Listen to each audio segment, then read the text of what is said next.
세종호수공원과 중앙공원에서 일하던 용역업체 노동자들의 고용 승계를 놓고 세종시설공단과 근로자들이 갈등을 빚고 있습니다. 양측의 입장을 들어봅니다. 아산시 내년도 살림살이 규모가 1조 6,115억 원으로 확정됐습니다. 다만 시가 제출한 예산 중 225억 원가량이 삭감됐는데 문화환경위원회 관련 예산이 크게 줄었습니다. 천안시청과 천안역 일대 성황동을 잇는 2.9km 구간에 왕복 4차선 도로가 조성됩니다. 먼저 1단계 사업으로 오는 2029년까지 봉서산에 터널이 건설될 예정입니다. 시청자 여러분 안녕하십니까? BTV 뉴스입니다. 세종호수공원과 중앙공원에서 일하던 용역업체 노동자들의 고용 승계를 놓고 내년부터 관리 업무를 맡게 될 세종시설공단과 근로자들이 갈등을 빚고 있습니다. 먼저 갑작스런 해고 통보로 일자리를 잃게 될 위기에 놓인 용역업체 근로자들의 목소리를 강현준 기자가 들어봤습니다.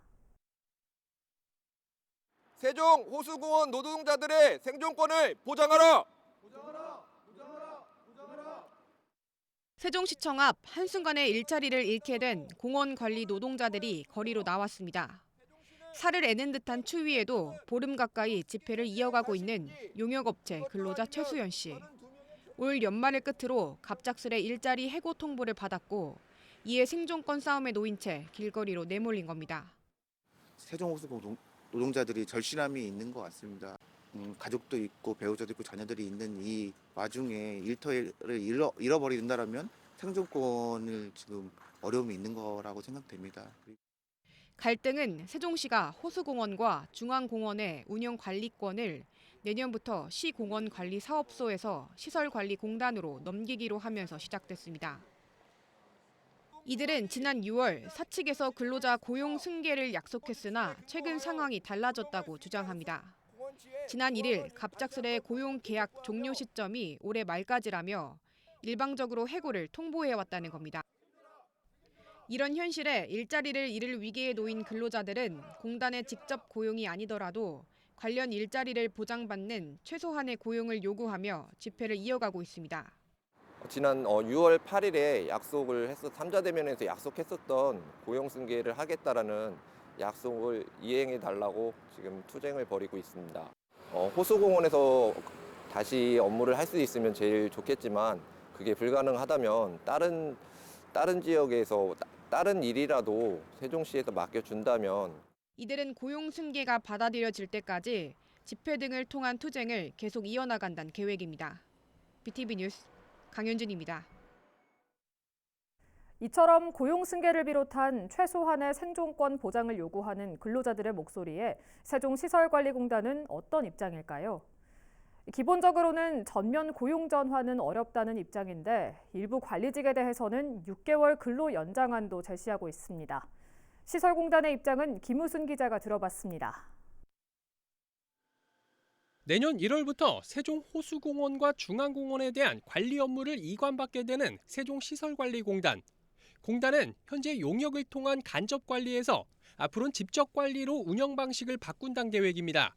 말 그대로 용역이 아닌 직접 채용을 통해 공원을 관리한다는 건데 이 과정에서 현재 있는 용역업체 소속의 근로자에 대한 전면 고용 전환은 어렵다는 입장입니다. 사실 이 영선 업무라든가 이런 쪽의 업무를 담당하시는 분들을 계속 용역을 또 주게 되면은 저희가 가지고 있는 시설 관리 인력과 중복해서 좀 이게 중복 채용을 하는 이런 문제점을 갖고 있기 때문에 저는 이걸 더 수행하기 좀 어렵다는 판단을 좀 하게 됐습니다.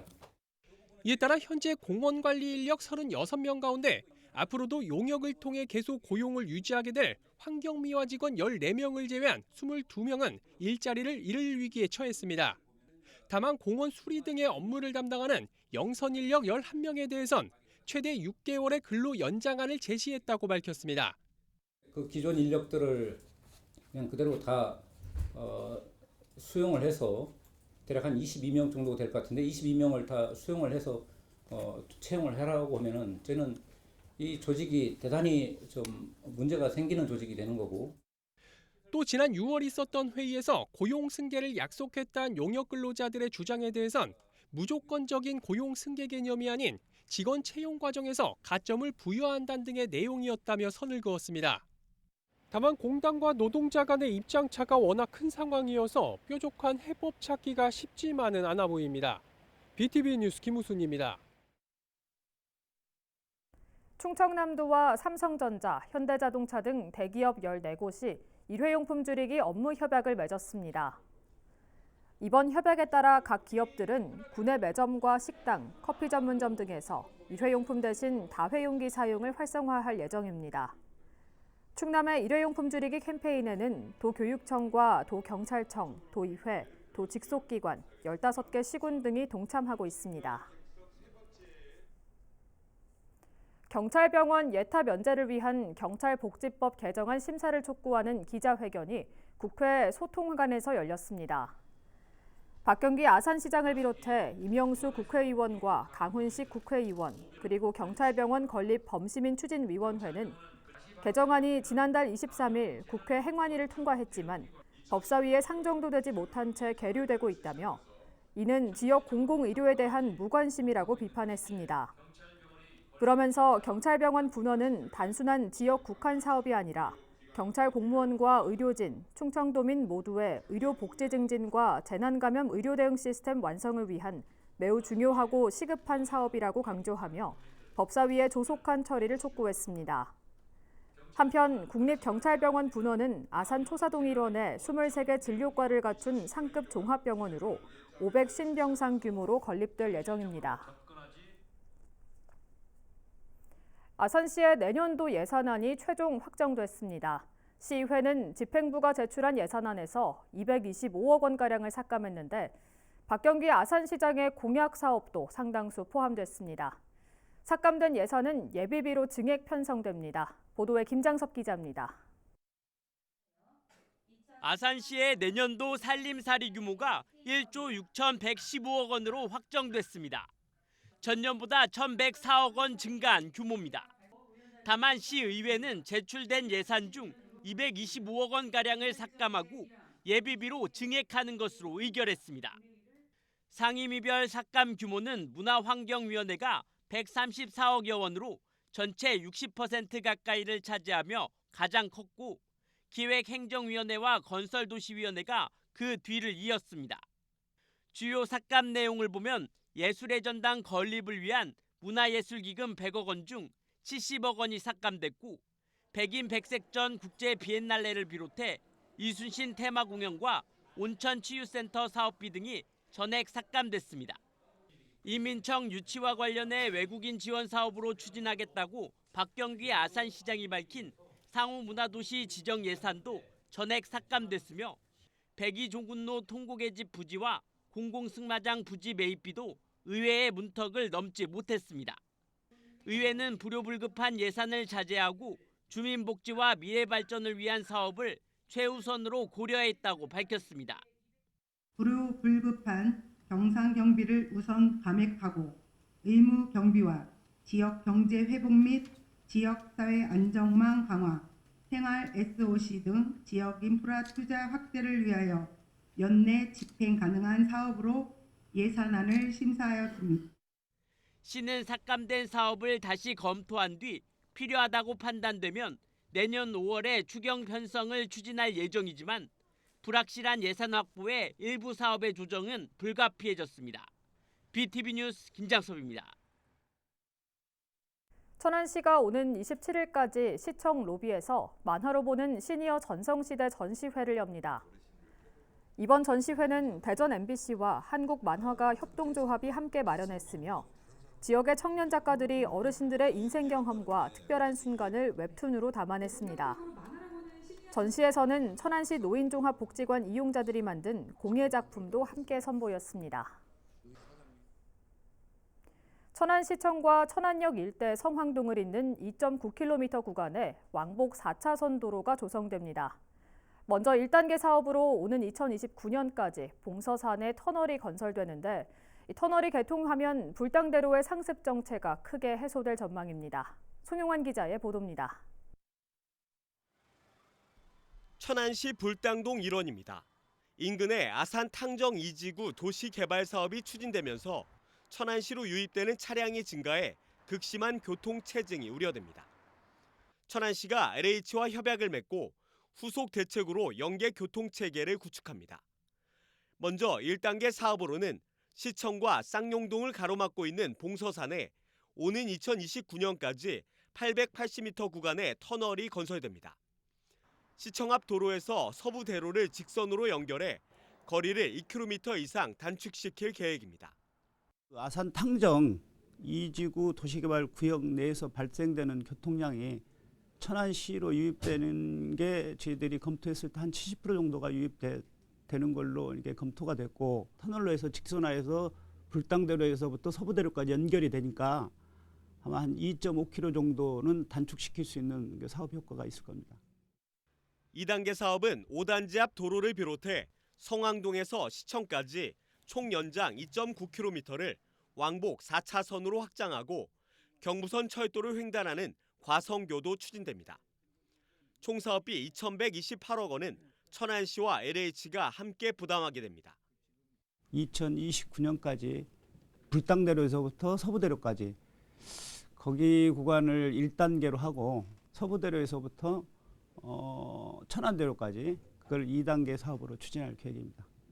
이를 위해 내년 7월 실시 설계 용역을 착수하고 오는 2026년 3월 착공에 들어갈 방침입니다. BTV 뉴스 송용환입니다. 세종시가 유망기술 보유 6개 기업과 1,350억 원 규모의 투자 양해각서를 체결했습니다. 세종시는 이번 협약을 계기로 모두 466개의 일자리를 창출할 수 있을 것으로 내다보고 있으며 기업의 성공적인 투자 이행을 위한 인허가 등 행정 지원에 나서게 됩니다. 또 6개 기업은 성실한 투자 이행은 물론 지역민 채용 등 지역 사회 발전을 위한 협력을 약속했습니다. 한편 이번에 협약한 기업들은 앞으로 세종 테크밸리 22,800여 제곱미터 부지에 사업과 연구 또는 제조시설을 신축하고 사업을 확장할 계획입니다.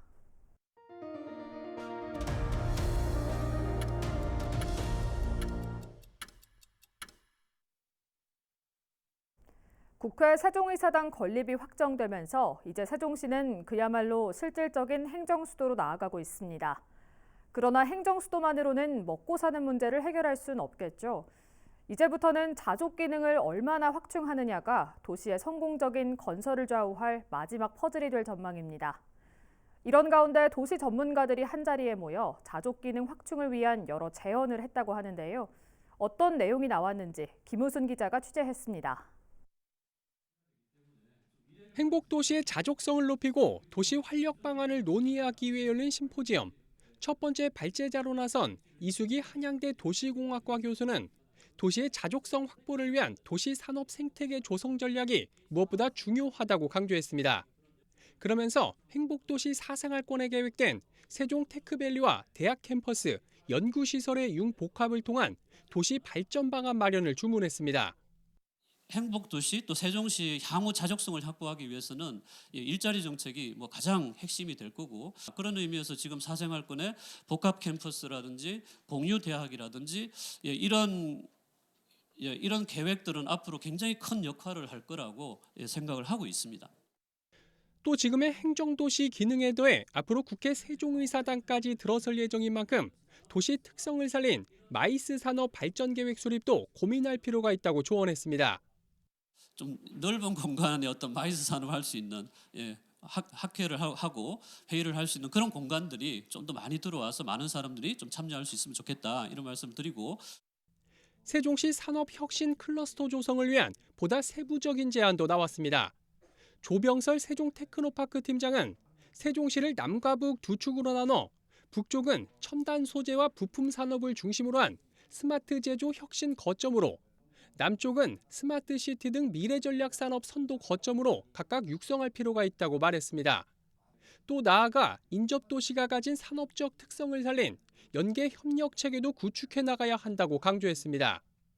대전 IT 클러스터, 그다음에 충북의 바이오 클러스터하고 연기가 된다라고 하면 특화 분야 원천 기술 개발 실증 상용화 서비스의 밸류 체인을 완성할 수 있다라고 그렇게 판단을 하고 있습니다. 행복도시 건설의 완성 단계인 마지막 3단계, 즉 자족 성장기에 와 있는 세종시. 이번 심포지엄에 참여한 도시 전문가들의 하나된 목소리는 이제 자족 기능 확충을 위해 노력해야 한다는 것이었습니다. BTV 뉴스 김우순입니다.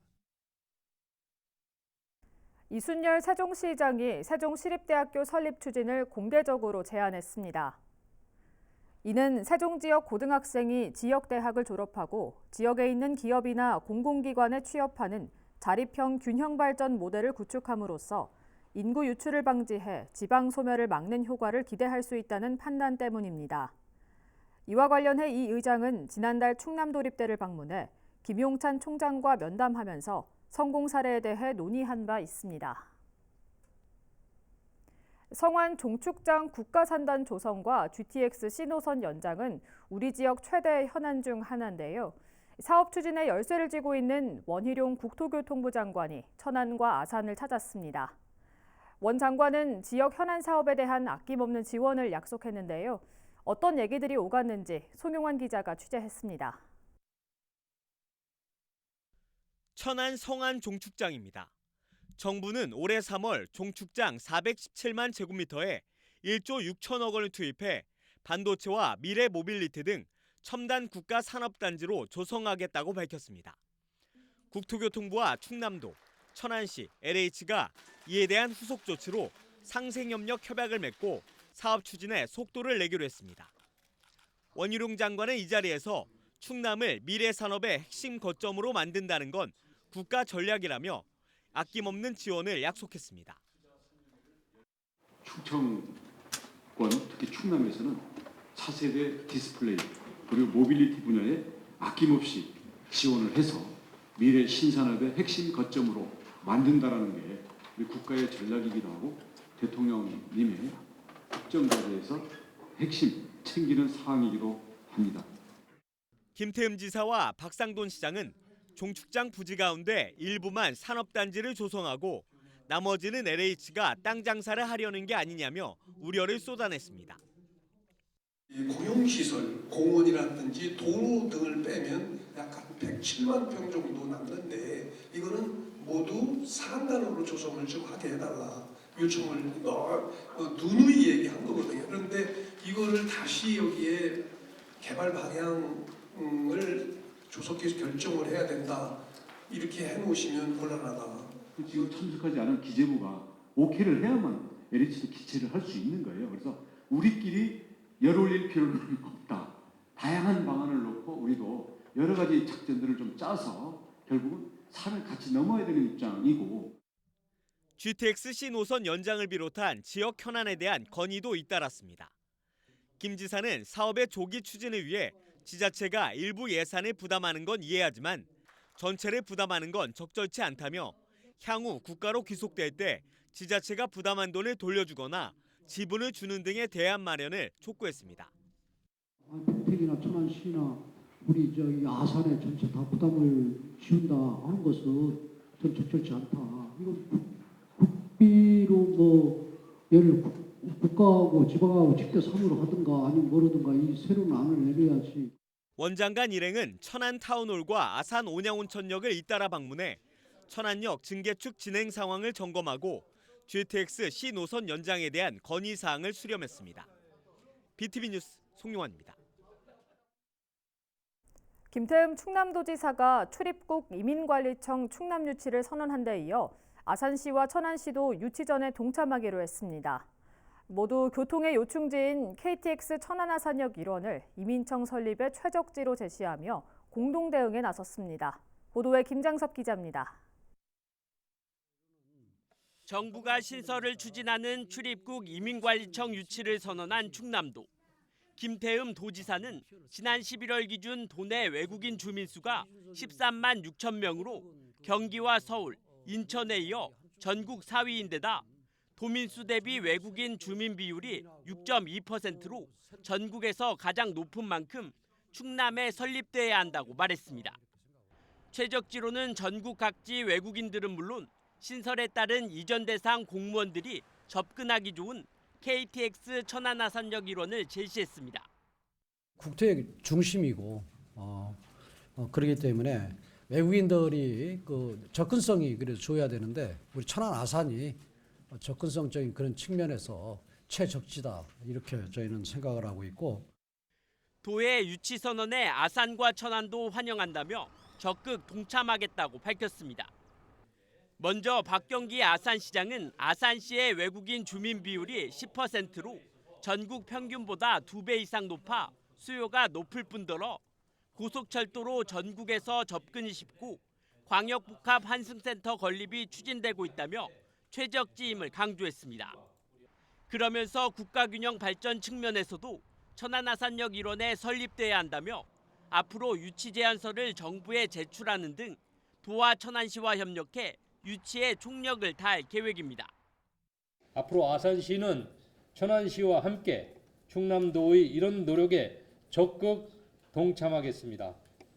아울러 외국인 지원 정책을 강화하고 이민청 설치를 위한 범시민 유치위원회를 구성하는 등 만반의 준비를 다해 나가겠습니다.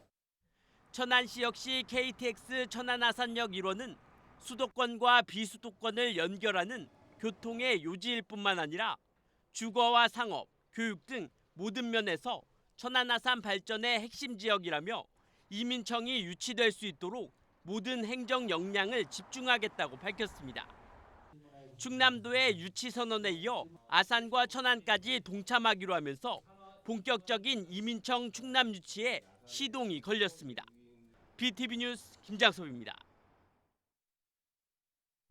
아산시가 인순신 빙상장 겨울방학 특강에 참여할 초등학생과 중고등학생 수강생을 모집합니다. 종목은 쇼트와 피겨로, 접수 기간은 20일부터 31일까지입니다. 모집 인원은 선착순 160명이며 모집 대상은 7세부터 고등학생까지입니다. 접수는 아산시 통합 예약 시스템으로 하거나 현장에서 하면 되며 강습 기간은 다음 달 9일부터 19일까지입니다. 올해 노후 경유차 조기 폐차 지원 사업에 참여하지 못했더라도 폐차를 먼저 진행하면 내년에 보조금을 우선 지원받을 수 있는 길이 열렸습니다. 세종시는 보조금을 받지 못한 차량 소유주가 조기 폐차를 하는 경우 내년 사업을 통해 우선적으로 보조금을 지원하는 이른바 선폐차 지원 사업을 시행한다고 밝혔습니다. 지원 대상은 저감 장치가 부착되지 않은 배출가스 4, 5등급 경유차 등입니다. 세종시의 역사를 담은 문화재를 가까이에서 엿볼 수 있는 세종시립민속박물관 순회 전시회가 오는 27일까지 어진동에 있는 박연문화관에서 열립니다. 이번 전시회에서는 남이운과 이유태 등 세종시 역사적 인물들의 행적을 살펴볼 수 있는 유물을 비롯해 토기와 도자기 등 예술적 가치가 높은 유물 43점을 선보입니다. 특히 지난해 한 재미교포가 세종시에 기증한 겸재정선의 선면 산수도도 전시될 예정입니다. 플라스틱은 자연 분해가 어려워 환경오염의 주범이자 이상기후를 가속화시키는 원인으로도 꼽힙니다. 올해 초겨울에도 불구하고 이상하리만큼 따뜻했던 날씨는 기후위기가 얼마나 심각한지 보였는데요. 많은 사람들이 일회용품 사용을 줄이는 것이 환경은 물론 기후위기에 대응할 수 있는 가장 쉬운 실천법이 아닐까 싶습니다. 이상으로 BTV 뉴스를 마칩니다. 시청해주신 여러분 고맙습니다.